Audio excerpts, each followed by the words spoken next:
का राज सबके सामने आ गया। गौतम का राज लग रहा था राही को, लेकिन जब राही ने एक्सपोज किया गौतम को तो निकला कुछ और ही। सारा भांडा फूटा और निकले सारे इल्ज़ाम सिर्फ उनके हस्बैंड प्रेम के ऊपर, और दोनों के बीच इतना बड़ा झगड़ा हुआ कि अनुपमा ने देखा मिस्टर शाह को प्रेम के अंदर। आप सभी का स्वागत है टेलीविजन पे लाइव इंटरेस्टिंग अपडेट्स टीवी की दुनिया से। अनुपमा के शो में दिखाया जा रहा है कि कैसे फुल प्लान हो गया था। अंश ने पूरी प्लानिंग कर ली, सब कुछ डिटेल्स कलेक्ट कर लिया, राही को बता भी दिया, और राही ने प्रेम से भी कह दिया कि प्रेम ये ऐसी बातें हैं, गौतम का राज है, फ्रॉड किया है, चलो मिलके सबको बताते हैं। अब प्रेम कैसे बताएं, प्रेम ने ऑलरेडी घोटाला कर रखा है और शायद ये बात गौतम को अच्छे से पता थी, और दोनों के बीच कुछ तो खिचड़ी पक रही है, जहाँ पे प्रेम गौतम का बहुत सपोर्ट कर रहे हैं।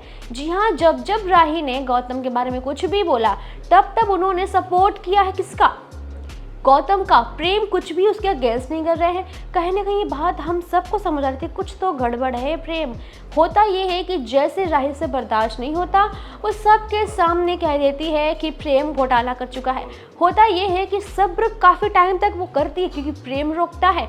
पूजा करने के बाद, जब पहली रसोई की हलवा खाने के बाद ये बात होती है कि बहू को कुछ ना कुछ नेक देना होगा, तो माँ ही मांग लेती है वो चीज़, जिसे सुन के सब शॉक्ड हो जाते हैं। जी हाँ, वो कहती है गौतम जी को कंपनी का CEO बना दो। बस जब CEO बना देंगे तो ये बात अंश को बिल्कुल नहीं भाएगी, ना ही राही को। प्रेम तो चुप है, उन्हें फ़र्क नहीं पड़ता, लेकिन भाने वाली तो नहीं है। बस इसी बात पे राही गुस्सा फूट पड़ता, उसकी चुप भी टूट जाती है और वो कहना शुरू कर देती है। नॉन स्टॉप अंश भी कहने लग जाता है। बहस बहस में बातें इतनी बढ़ जाती हैं कि जब गौतम पे सवाल उठते हैं, क्वेश्चन किया जाता है, तो बार बार देखा जाता है कैसे प्रेम गौतम से आई कांटेक्ट कर रहे हैं, जैसे मत बोलना, सच मत बोलना। उनकी आंखें साफ बता रही हैं कि वो रिक्वेस्ट कर रहे हैं गौतम से, कुछ बोलो मत, कुछ करो मत। अब प्रेम चाहते हैं कि राही को चुप कर दो, राही तुम चुप हो जाओ, राही तुम मत बोलो। अब राही को क्या पता कि उनके ही हस्बैंड जिस पे भरोसा कर रही है उसने ही घोटाला किया है। कहाँ वो माही के हस्बैंड पे ब्लेम लगा रही थी, कहाँ उनके ही हस्बैंड ने घोटाला कर रखा है। होगा ये कि जब बोलते बोलते फिर प्रेम साफ साफ दिखता है कि वो डरा हुआ है, लेकिन अब गौतम क्या करे, सवाल सब उससे कर रहे हैं। गौतम ने ओपनली कह दिया कि वो घोटाला हुआ तो है, पर मैंने घोटाला नहीं किया, मैंने सिर्फ पैसे यहाँ से वहाँ किए हैं। अब फिर पूछा गया कि तुमने ये भी क्यों किया, इतना पैसा क्यों किया, 1 करोड़ रुपए गायब किया है, यहाँ से वहाँ क्यों किया। बस फिर क्या, गौतम कह देते हैं क्योंकि वो प्रेम ने किए हैं, यानी वो पैसे प्रेम ने यूज़ किए। बस हो गया बहुत बड़ा धमाका, जहाँ अनुपमा पहुंच जाती, क्योंकि अनुपमा को ये मालूम पड़ गया कि तोशु परी को लेके कोठारी हाउस दौड़ के आ रहा है। फिर इसी पीछे पीछे अनुपमा भी आ जाती है।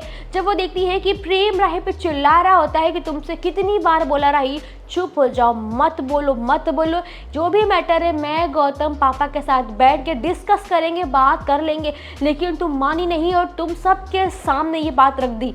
उनकी बीच बहस शुरू हो जाती। वहाँ अनुपमा आती है, कहती है प्रेम बेटा दोनों हस्बैंड वाइफ हो, ऐसे मत लड़ो मत बोलो। बस प्रेम कह देते हैं, अपना आपा खो देते हैं, कहते हैं अनुमा ये हम दोनों पति पत्नी के बीच की बात है, आप मत बोलिए। बस राही कह देती है कि तुम माँ से कैसे बात कर रहे हो प्रेम। फिर प्रेम कह देते हैं कि तुम्हें नहीं दिखता कि तुम मेरे फैमिली मेम्बर से कैसे बात करती हो। यानी अनुपमा डर जाती है, उसके सामने दिखता है वो चेहरा जहाँ अनुपमा खड़ी है और मिस्टर शाह खड़े हैं। जी हाँ, वो विजुअल्स देखती है जब उन दोनों के बीच भी झगड़े होते थे, घबरा जाती है। जो उसके अंदर घबराहट थी कि एक रिश्ता और ख़राब हो सकता है राही और प्रेम का, वो उसके सामने होता है। तो दोस्तों देखते हैं आगे क्या होगा, क्योंकि गौतम को एक्सपोज करते करते राही ने अपने ही हस्बैंड को एक्सपोज भी कर दिया और डिस्टेंस भी बना लिया है। क्या प्रेम और राही के बीच दूरियां बढ़ चुकी हैं बहुत ज़्यादा, या फिर बाद में ठीक भी हो सकता है, क्योंकि प्रेम के बदलते रंग ने बहुत कुछ बदल दिया है। वो लड़की का हाथ दिखना, फ़ोन रिसीव ना करना और घोटाले की बात को छिपाने की वजह से जो राही पे ब्लेम लग गया कि उसने ये चीज़ें बवाल की तरह प्रेजेंट कर दी, ये सारी चीज़ें एक तरह से सब कुछ ख़राब कर रही है। देखती हैं क्या रिश्ता बच पाएगा, बिकॉज अनुपमा के बच्चों की ज़िंदगी हर किसी की फ़िलहाल तो खतरे में है, सबके रिश्ते टूट रहे हैं। देखते हैं जुड़ेंगे कैसे, गौतम का सच बाहर आते ही सब कुछ ठीक हो सकता है। लेकिन अब राही के सामने एक और चैलेंज है, अपने पति को मनाना भी, वापस प्रेम को लाना भी, और माही को और गौतम को अलग भी करना, उसके राज को बाहर लाना। देखते क्या होता है, जानने के लिए शो को देखते रहिए, हमारे साथ बने रहिए, सब्सक्राइब करना ना भूलिएगा टेलीविजन को।